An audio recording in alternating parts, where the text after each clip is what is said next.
Wah wah wah, tepat diumumkan hari ini. Akhirnya Timnas Indonesia dapat bantuan. Pemain keturunan kirim sinyal mau bela Timnas Indonesia. Apakah bisa dinaturalisasi jelang round 4? Fans Garuda harus simak ini. Nah loh, sudah diuntungkan AFC. Timnas Arab Saudi masih kurang terima. Apakah akan ada aturan baru lagi di round 4?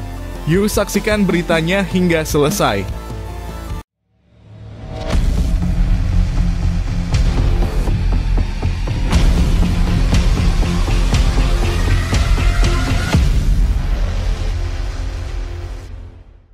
Mohon subscribe channel Timnasku Indonesia agar tidak ketinggalan informasi Timnas Indonesia. Pemain keturunan kirim sinyal mau bela Timnas Indonesia. Benar-benar di luar dugaan, sebuah harapan baru muncul di tengah sorotan keras terhadap Timnas Indonesia usai kekalahan telak dari Jepang. Meski dibantai 6 gol tanpa balas, anak-anak asuh Patrick Kluivert tetap melangkah ke babak keempat kualifikasi Piala Dunia 2026 zona Asia, sebuah pencapaian yang menjadi titik terang di tengah kekecewaan. Namun yang lebih mengejutkan justru datang dari belahan Eropa, di mana seorang pemain keturunan yang bermain di level tertinggi sepak bola, yakni Liga Champions, memberikan sinyal ingin membela Merah Putih. Dia adalah Ryan Flamingo, bek muda potensial milik PSV Eindhoven. Namanya tiba-tiba ramai dibicarakan di kalangan pecinta sepak bola tanah air. Bukan karena prestasinya di Belanda semata, melainkan karena langkah kecilnya di media sosial yang bermakna besar menambahkan bendera merah putih di bio Instagramnya. Di mata netizen Indonesia, itu bukan sekadar hiasan profil, tapi sinyal kuat bahwa Flamingo siap membuka hati untuk Timnas Indonesia. Tidak berhenti di situ, usai laga kontra Jepang, Flamingo juga terlihat berinteraksi dengan salah satu striker Timnas Indonesia, Ole Romani. Dalam kolom komentar, ia menulis "Next round, hey", yang langsung memicu gelombang dukungan dari netizen. Ribuan komentar membanjiri akun Instagram Flamingo, memintanya untuk segera menjadi warga negara Indonesia. Dari komentar serius hingga candaan khas warganet, semuanya kompak menyuarakan satu hal, datanglah ke Indonesia, Rian. Namun seperti kisah dramatis dalam sepak bola, ada ganjalan besar di balik asa ini. Berdasarkan regulasi ketat FIFA, seorang pemain hanya bisa membela tim nasional jika memiliki hubungan darah hingga maksimal kakek nenek dengan negara tersebut. Sayangnya menurut informasi dari YouTuber Yusa Nugraha yang dikenal kerap membahas pemain keturunan Indonesia, garis keturunan Flamingo berasal dari buyutnya generasi keempat. Hal ini membuatnya tidak langsung memenuhi syarat sebagai pemain naturalisasi berdasarkan garis keturunan. Dengan situasi ini, satu-satunya jalan agar Ryan Flamingo bisa mengenakan seragam Garuda adalah dengan menjalani masa tinggal di Indonesia selama 5 tahun tanpa putus, sebagaimana diatur dalam ketentuan FIFA untuk pemain non-keturunan langsung. Sebuah proses panjang yang tentu membutuhkan komitmen luar biasa, baik dari sang pemain maupun dari PSSI jika benar-benar ingin memproyeksikan Flamingo ke dalam skuad masa depan. Padahal secara kualitas, Flamingo adalah aset emas yang langka. Menurut data Transfermarkt per Mei 2025, nilai pasar bek kelahiran Blaricum, Belanda ini mencapai 20 juta euro atau sekitar 208 miliar rupiah. Angka fantastis itu membuatnya jadi pemain keturunan dengan nilai pasar tertinggi yang pernah dikaitkan dengan Timnas Indonesia, bahkan lebih tinggi dari Mads Hilgers yang sudah lebih dulu digaet.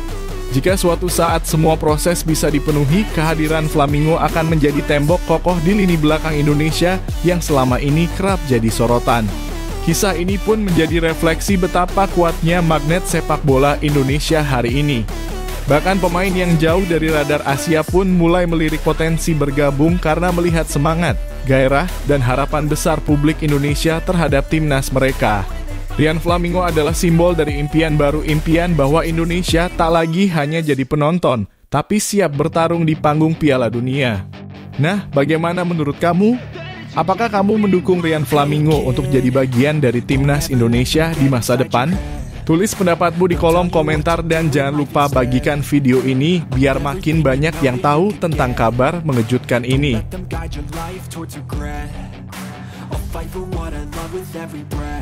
Gerald Vandenberg bantu timnas Indonesia di round 4. Benar-benar di luar dugaan, langkah strategis timnas Indonesia jelang babak keempat kualifikasi Piala Dunia 2026 semakin menarik perhatian.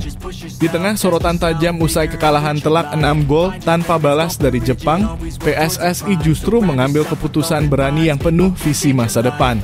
Salah satunya adalah menunjuk Gerald Vandenberg untuk menangani timnas Indonesia U23 yang akan berlaga di Piala AFF U23 tahun 2025.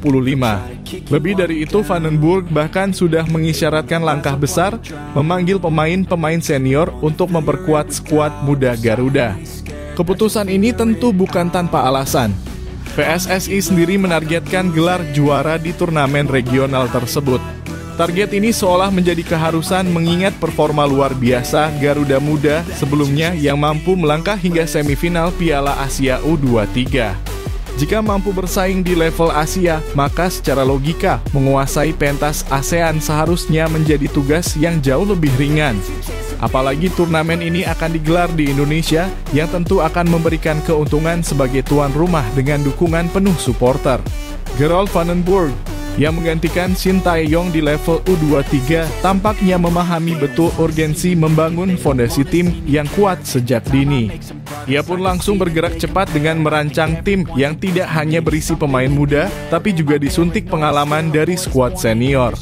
Nama-nama seperti Marcelino Ferdinand, Ivar Jenner, Justin Hubner, dan Rafael Struijk disebut-sebut masuk dalam radar pemanggilan. Keempatnya memang masih memenuhi syarat usia U23 dan pengalaman mereka di laga internasional jelas bisa menjadi mentor di dalam lapangan.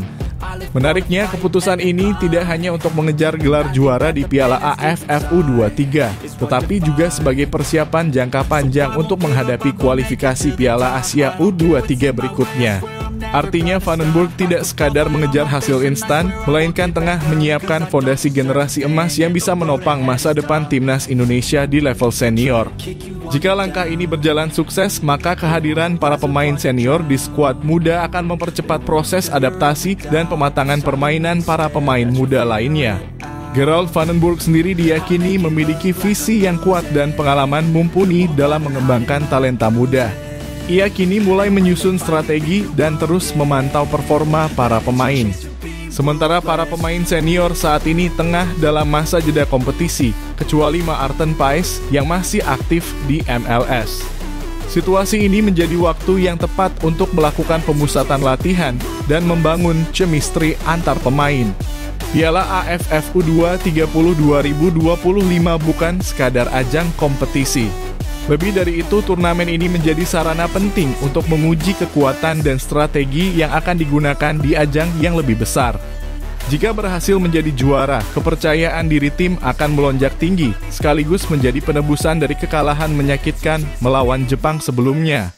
Dengan dukungan penuh dari publik, harapan untuk melihat Garuda Muda mengangkat trofi di kandang sendiri bukan hal yang mustahil.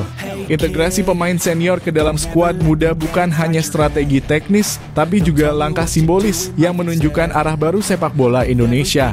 Ini adalah pertanda bahwa regenerasi sedang berjalan dengan struktur dan tujuan yang jelas. Dukungan dari fans dan netizen pun terus mengalir, menunjukkan antusiasme publik terhadap perkembangan positif ini.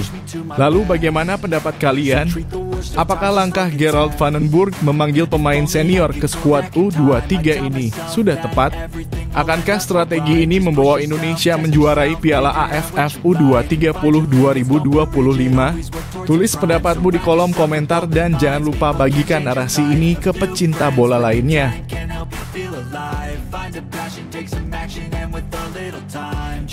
Vietnam bela timnas Indonesia soal keputusan AFC.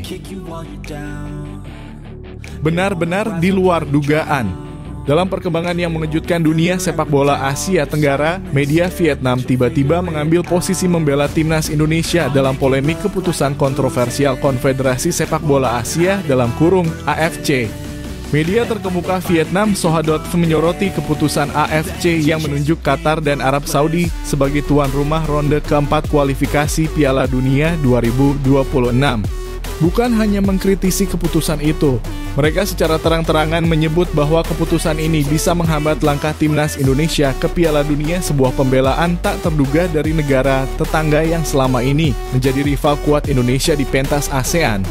Dalam artikel yang dirilis pada 14 Juni 2025, Soha menulis dengan nada keras bahwa AFC telah mengambil langkah inkonsisten yang bisa merugikan negara-negara berkembang sepak bolanya seperti Indonesia. Mereka bahkan membuat judul yang provokatif, AFC buat keputusan kontroversial, tersingkirnya timnas Indonesia dari Piala Dunia semakin dekat. Tajuk berita ini bukan hanya membangkitkan emosi pembaca, tetapi juga menunjukkan kepedulian mendalam atas nasib timnas Garuda, sesuatu yang cukup jarang dilakukan media luar negeri terhadap sepak bola Indonesia. Dalam ulasan panjangnya, media Vietnam itu menyebut bahwa bermain di kandang lawan, apalagi di wilayah Timur Tengah, adalah tantangan besar bagi skuad Garuda. Mereka menyebut fakta bahwa Indonesia hanya mampu meraih 2 poin dari 6 laga tandang di babak sebelumnya, sementara semua kemenangan diraih di Stadion Gelora Bung Karno. Statistik ini memperkuat klaim bahwa keputusan AFC berpotensi besar merugikan Indonesia karena harus bertarung di atmosfer yang jauh dari dukungan supporter tanah air. Awalnya AFC menyatakan bahwa ronde keempat akan digelar di tempat netral. Namun regulasi tersebut berubah-ubah. Dari hanya tim peringkat terbaik yang bisa menjadi tuan rumah, hingga akhirnya semua peserta diperbolehkan mengajukan diri. Sebelum akhirnya AFC memilih Qatar dan Arab Saudi, dua negara dengan ranking FIFA tertinggi. Perubahan aturan yang terkesan mendadak ini memicu amarah banyak pihak, tak hanya dari Indonesia. Federasi Sepak Bola Irak dan Uni Emirat Arab juga sebelumnya menyuarakan ketidakpuasan terhadap proses pemilihan yang dianggap tidak transparan. Ketua Umum PSSI Erick Thohir menyampaikan sikap resmi yang diplomatis namun tegas. Ia menyambut baik keputusan tersebut tetapi meminta AFC untuk menjamin bahwa semua pertandingan di ronde keempat harus dijalankan secara adil dan sportif. Kami menghormati dan menyambut baik keputusan AFC yang menunjuk Qatar dan Arab Saudi sebagai tuan rumah. Namun saya minta AFC menjaga agar semua laga berlangsung fair dan menjunjung sportivitas, ujar Erick. Ia juga mengimbau seluruh masyarakat Indonesia agar bersatu mendukung perjuangan timnas di fase penting ini. Perjalanan ke Piala Dunia kini kian menantang.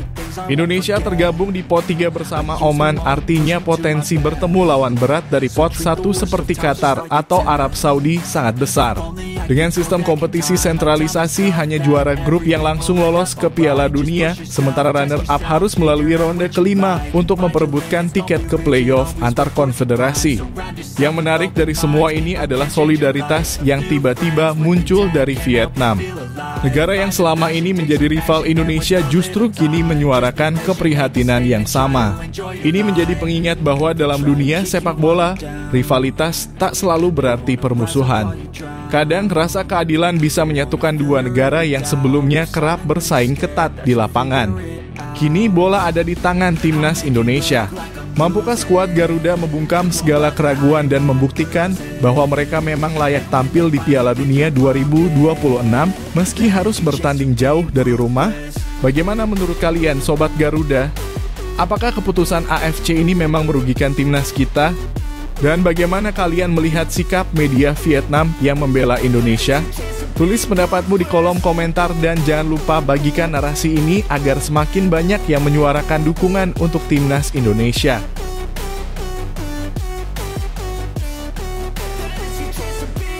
Sudah diuntungkan AFC, timnas Arab Saudi malah recoki negara lain. Rasa tamak tampaknya mulai terlihat jelas dalam strategi besar Arab Saudi dalam menapaki jalan menuju Piala Dunia 2026. Setelah secara kontroversial ditunjuk sebagai tuan rumah ronde keempat kualifikasi Piala Dunia 2026 zona Asia oleh Konfederasi Sepak Bola Asia AFC, kini Arab Saudi mulai meluaskan cengkeramannya ke wilayah konfederasi lain, yaitu Amerika Utara. Bukan sekadar tamak, langkah ini memberi kesan bahwa Arab Saudi ingin menguasai setiap jalur dan peluang, bahkan sampai harus masuk ke turnamen yang secara historis bukan miliknya. Penunjukan Arab Saudi sebagai tuan rumah kualifikasi AFC ronde keempat saja sudah menimbulkan gelombang protes dari berbagai negara peserta, termasuk Indonesia, Irak, dan Uni Emirat Arab. Ketidakjelasan proses penunjukan tanpa ada tahapan bidding atau lelang terbuka memicu tanda tanya besar tentang integritas AFC dalam menjaga prinsip fair play dan keadilan kompetisi. Dalam rilis resminya, AFC hanya menyatakan bahwa Arab Saudi dan Qatar akan menjadi tuan rumah, tanpa menjelaskan dasar atau proses pengambilan keputusan tersebut. Di saat publik sepak bola Asia masih mencerna keputusan tersebut, Arab Saudi membuat langkah mengejutkan dengan menyatakan keikutsertaannya dalam CONCACAF Gold Cup 2025, sebuah turnamen utama di wilayah Amerika Utara yang seharusnya hanya diikuti oleh negara-negara dari zona tersebut. Langkah ini tentu menimbulkan reaksi besar. Bagaimana mungkin satu negara bisa berlaga di dua zona yang berbeda dalam waktu hampir bersamaan? Bukankah seharusnya Federasi Sepak Bola Internasional menjaga agar tiap zona tetap punya identitas dan eksklusivitas masing-masing? Ternyata Arab Saudi diterima sebagai tim undangan dalam edisi 2025 dan 2026 CONCACAF Gold Cup. Penerimaan ini dikonfirmasi langsung oleh Presiden CONCACAF Victor Montagliani yang menyebut kolaborasi antara AFC dan SAFF dalam kurung Federasi Sepak Bola Arab Saudi sebagai dasar kerjasama. Sontak langkah ini memicu tanda tanya besar, apakah ini bentuk kolusi antar konfederasi demi keuntungan politik dan ekonomi atau benar-benar demi pengembangan sepak bola. Arab Saudi pun akan bertanding di grup D bersama raksasa Amerika Serikat serta Haiti dan Trinidad dan Tobago. Persiapan besar-besaran tengah dilakukan. Sang pelatih Hervé Renard terlihat serius membentuk skuad tangguh lewat latihan intensif, sebagaimana yang dipamerkan melalui media sosial SAFF. Ini bukan sekadar uji coba, ini adalah bagian dari misi besar menguasai semua jalur ke Piala Dunia, tak peduli zona atau batasan wilayah. Pertanyaannya, sampai di mana ambisi Arab Saudi akan dibatasi? Jika mereka sudah mendapatkan keuntungan bermain di kandang sendiri dalam kualifikasi AFC, dan kini juga memanfaatkan platform di CONCACAF, apakah Federasi Dunia seperti FIFA tidak melihat ini sebagai potensi penyalahgunaan kekuasaan dalam sepak bola internasional? Sebagian publik mungkin akan melihat ini sebagai strategi jitu. Tapi dari sisi keadilan kompetisi, langkah-langkah ini bisa menjadi preseden buruk. Negara-negara lain yang bermain sesuai aturan mungkin akan merasa tertinggal hanya karena tidak punya pengaruh politik atau finansial sebesar Arab Saudi. Kini wajar jika banyak yang mempertanyakan niat asli Arab Saudi, apakah ini demi pengembangan sepak bola atau demi gengsi dan kekuasaan di panggung sepak bola dunia. Lalu bagaimana pendapat kalian, pecinta sepak bola tanah air? Apakah langkah Arab Saudi ini mencerminkan rasa tamak dan ketidakadilan? Atau justru sah-sah saja demi mengejar target besar? Tulis opini kalian di kolom komentar dan mari kita diskusikan bersama.